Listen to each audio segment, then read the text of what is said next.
Antonio Peula, violonchelista. Como introducción, ¿qué nos dices de la obra que has interpretado? Bueno, pues la pieza que yo he interpretado se llama El Lamentatio, que es de Giovanni Solima, que es un compositor italiano. Y bueno, cuando yo estuve investigando la pieza, porque quería saber de cuándo la compuso, era muy difícil de encontrar, ¿no? Porque primero pensaba que era más antigua, luego por los vídeos que era del 2014, 2012, pero al final encontré que era del 1998. A mí me gusta mucho porque aparte de que es muy virtuosística, es muy rápida, es como muy rockera, es... Muy rockera. Sí. No es tan clásico, es contemporánea, porque se nota que es contemporánea. Es así como notas y dinámicas, pero todo así seguido.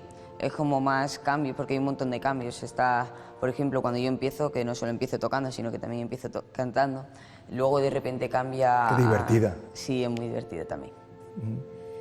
Y bueno, pues eso. Tú tocas también el piano. Sí. Violonchelista, pianista y además pianista con aspiración profesional.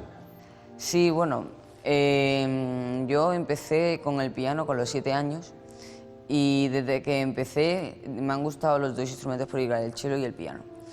Y entonces, cuando empecé casi se me daba mejor el piano que el cello. Pero entonces hace 2 años empecé ya a darle más al cello, porque con el cello sé que voy a tener más posibilidades, ¿no? Porque claro, pianistas hay un montón en todo el mundo y hay un montón que son muy buenos.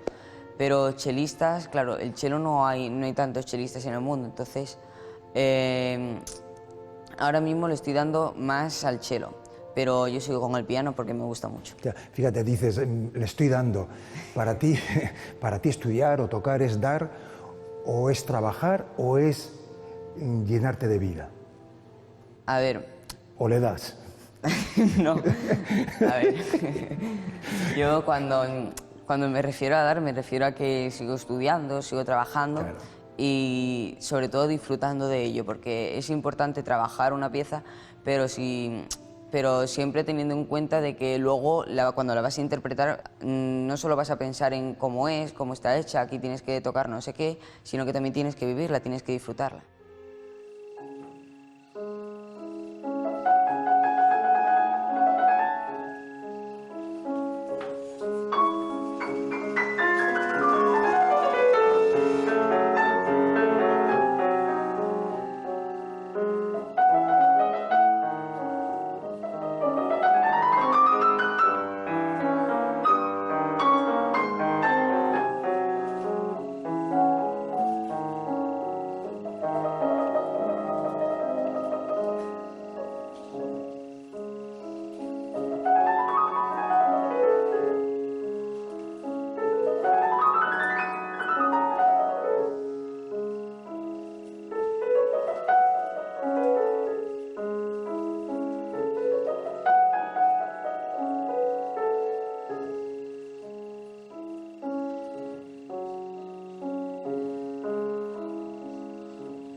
Tu evolución en los estudios, en el plano académico, ¿dónde te encuentras y dónde aspiras académicamente a llegar?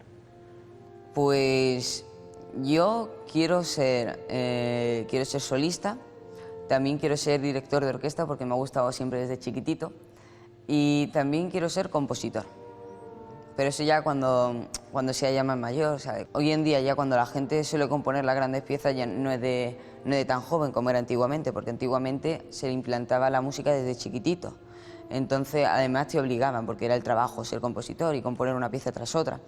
Hoy en día ya yo lo veo que es más como tocar música, no tanto componerla, dirigirla también es importante, pero yo creo que hoy en día la gente, más que componer, porque hay muchos compositores, pero hoy ya no se reconocen tantos como se reconocían antes.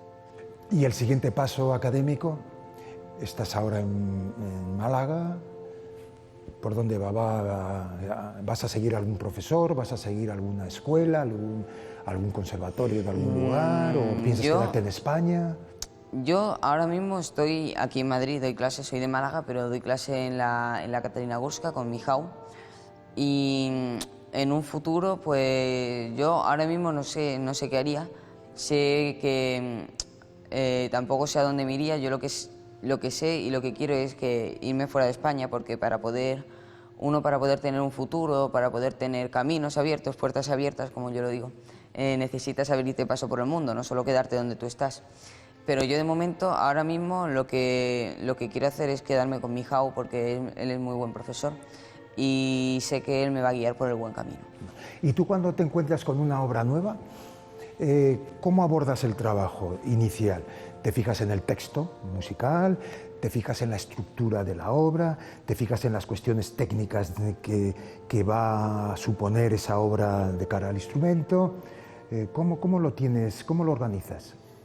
Pues yo la primera vez que empiezo una pieza, lo primero que hago es leerme el texto, porque es una forma que yo tengo de poder memorizarla. Entonces me leo el texto, escucho esa pieza, si puedo, porque hay algunas piezas que tienen muy pocos vídeos, es muy difícil encontrar vídeos en internet, pero también escucho la pieza para ver cómo suena, para ver cómo suena. Por ejemplo, si es una pieza de solo cello, pues la escucho para ver cómo suena, pero por ejemplo si es con orquesta o si es con acompañamiento de piano, también es importante ver qué es lo que hace el resto de la orquesta o qué es lo que hace el piano, para poder hacerla tú, poder mezclar, o sea, no mezclarla, sino poder tocarla como armónicamente, como tiene que sonar, haciendo también los matices. Luego ya, una vez que la tengo yo aprendida de memoria, empiezo a mirarme más en lo técnico, en la limpieza del sonido, en que las notas suenen claras, en que tenga un buen ritmo de la canción, porque claro, algunas veces yo, por ejemplo, hay algunas piezas que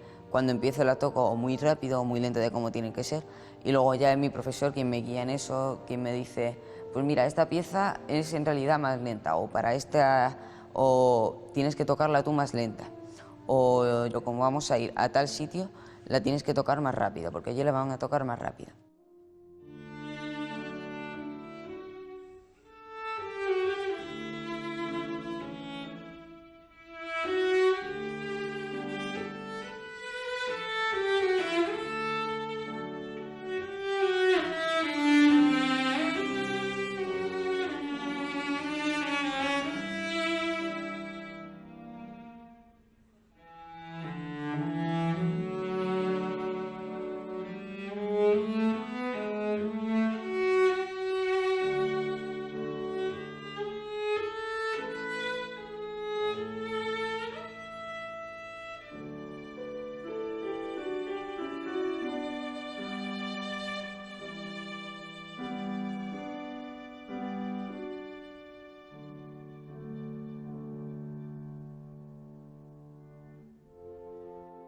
¿Qué es para ti la afinación? La afinación, pues la afinación... Esencial. Sí, es muy importante, porque cuando tú vas a tocar una pieza, si no tienes bien la afinación, es como si estuvieras pisándole la cola a un gato, ¿no? Entonces te salen aullidos, cuando yo escucho una pieza y la escucho desafinada, estoy como sufriendo por dentro, ¿no? Porque no suena bien. O sea, cuando yo la escucho es como si no estuviera escuchando la pieza en sí, sino que estuviera escuchando desafinaciones por un lado, luego, aunque la esté tocando bien, si suena muy desafinado es que es muy difícil de poder escuchar. Muy difícil, imposible. Y además la afinación depende 100% del instrumentista. Esto ocurre en la orquesta, no porque al principio de los conciertos se dé el la famoso, eso ya es la afinación. La afinación, No, hay que afinar en cada momento, individualmente y colectivamente, porque es muy difícil afinar una flauta con un oboe, un do, todo este tipo. El mundo de la afinación es apasionante y hay que seguir trabajando en ello hasta que nos muramos. ¿A que sí? Por lo que me has dicho antes, tú prestas atención cuando te encuentras con una obra nueva a ver grabaciones, a escuchar grabaciones, y también las orientaciones del profesor Sí, sí, por y supuesto. la intuición tuya. O sea, tú haces Sí. una mezcolanza de todo Sí, yo eso. lo que escucho diferentes grabaciones, también escucho lo que me dice mi profesor y entonces, pues por ejemplo, de unas grabaciones cojo una cosa que me gustó mucho, por ejemplo, un pasaje, pues una persona lo toca, hace un crescendo en medio, otra hace un retardando, pues yo lo que hago es elegir cuál de las dos me gusta más y yo la toco.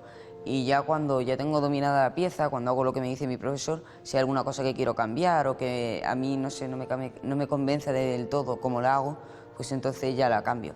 Siempre teniendo en cuenta de que suene bien con respecto a la pieza. O sea, por ejemplo, yo no puedo en medio de una pieza porque yo quiera de repente hacer un retardando un cambio dramático en la pieza y luego seguir como si nada, o sea, con cierto orden.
Y tú cuando estás en el aula preparando una obra, en casa preparando una obra, y llega el momento del concierto, te subes al escenario, ¿cuánto varía entre lo que has mirado en casa en el aula al momento del concierto? Pues... ¿O no te varía nada? A ver, sí, a mí me varía bastante. ¿Por qué? Porque cuando estoy en mi casa estoy más estudiando yo, en mi aula, yo solo, con un tipo diferente de sonido, como no hay nadie, o sea, tampoco puedo tocarle a nadie, tengo mi espejo, entonces me toco a mí también para ver cómo toco, si estoy tocando bien o si no. Pero ya cuando estoy sentado delante de un público, entonces ya es diferente, ¿no? Porque estoy en una sala donde hay gente, entonces me siento como... cuando estoy en la casa estoy como más así, pero luego ya cuando estoy en un concierto yo me libero más, o sea, me muevo más, toco más, cuando hay gente delante toco más, me centro más en la música, porque en la casa lo que hago es trabajar, sobre todo trabajar la pieza para que me salga limpia y clara y afinada. Pero algunas veces también miro los matices, porque eso es importante, no puedes llegar ahí como te dé la gana. Pero ya cuando estoy en un concierto me libero más. En un concierto, ya si por ejemplo es un concurso también tengo que estar muy pendiente. Pero cuando es un concierto, cuando lo que vas es tocar hacia el público, para el público, pero también para ti, entonces ya yo lo que hago es liberarme y dejo que salga la música de mí. Muy bien, porque la música nace y muere el día del concierto. Sí. Así es. ¿Cómo te ves o te gustaría verte dentro de 25 años? Pues yo dentro de 25 años me gustaría verme tocando, yendo de solista entre orquestas y orquestas, yo que sé, por ejemplo, tocando de solista en la Filarmónica de Berlín o en Londres, eso... ¡Qué bien! Y luego también como director de orquesta, por ahí entre orquestas, como, yo que sé, dirigiendo la orquesta por ahí, me gustaría mucho. Un placer. Igualmente. Sigue con esa energía, ese positivismo. Muchas gracias.